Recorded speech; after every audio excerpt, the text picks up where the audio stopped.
বিয়ারের দাবি করি আমরা ৯০-৯১টি দেশে পৃথিবীতে বিয়ার পদ্ধতি চালু আছে। কালো টাকা, বেশি শক্তি, প্রত্যেকটি ভোটারের মূল্যায়ন, একটা কোয়ালিটি পার্লামেন্ট এবং সকলের অংশীদারিত্বের ভিত্তিতে একটা চমৎকার সংসদ তৈরি হবে। এর ভিত্তি ব্যবস্থা আমরা বিভিন্ন সময় দিয়েছি। কার লাভ আর কার ক্ষতি এটা আমাদের এই প্রস্তাবের সামনে বিবেচ্য বিষয় নয়। জনগণের প্রতিনিধিত্ব, ভোটারদের প্রত্যেকটি ভোটের মূল্যায়ন, নির্বাচন ফেয়ার হওয়া এবং পার্লামেন্টে একটা কোয়ালিটি এবং রিচ পার্লামেন্ট হওয়া, এই প্রয়োজনটা আধুনিক গণতান্ত্রিক বিশ্বে এইগুলো তারা প্রয়োগ করে রেখেছে। আমরা সেটা এখানে দাবি করি।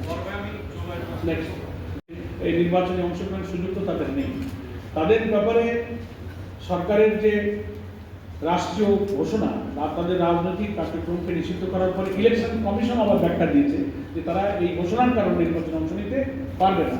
তারপরে নির্বাচন কমিশনের জাতীয় সংসদ নির্বাচনের যে বরাদ্দকৃত প্রতীকের যে তালিকা ছিল, অফিসিয়াল ইলেকশন কমিশন কিন্তু জানিয়েছেন যে সেই প্রতীকের তালিকা থেকে নৌকা প্রতীককেও বাদ দেওয়া হয়েছে। ফলে অন্তত এবং রেজিস্ট্রেশনটাও স্থগিত হয়ে আছে। ফলে এই ইলেকশনে তো আওয়ামী লীগের নির্বাচনে আর কোনো সুযোগই নেই। ফলে এই প্রশ্নটাও খানিকটা অপ্রাসঙ্গিক। নেক্সট।